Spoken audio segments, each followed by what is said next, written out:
President Obama said tonight Iran must be held accountable for an alleged plot to kill the Saudi ambassador to the United States. He promised that the Iranian regime will face the toughest possible sanctions. As our Washington correspondent Robert Moore reports, the president was keen to stress the plot was genuine, despite its rather amateurish nature. The president's forceful response to the alleged assassination plot sharply increases the diplomatic pressure on Iran.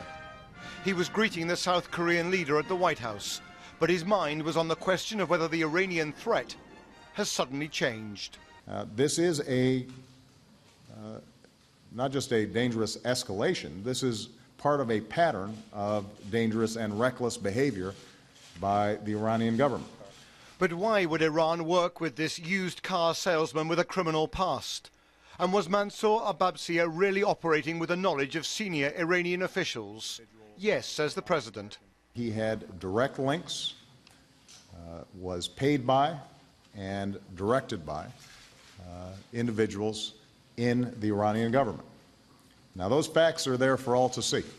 Perhaps so, but the bizarre plot connects Iranian Revolutionary Guards with assassins working for Mexican drug gangs.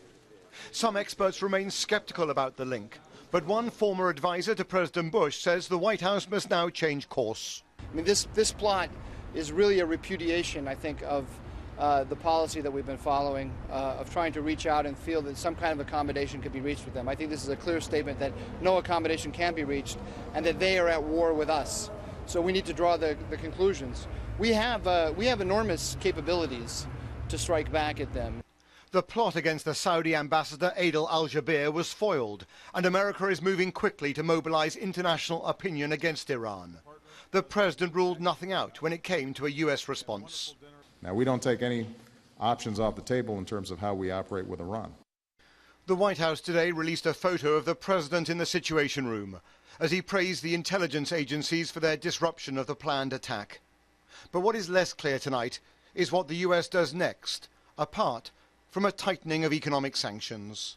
So, Robert, it does seem that U.S. policy options are, in fact, actually quite limited. I think exceptionally limited. I mean, remember, Mary, already the United States has no diplomatic relations with Tehran.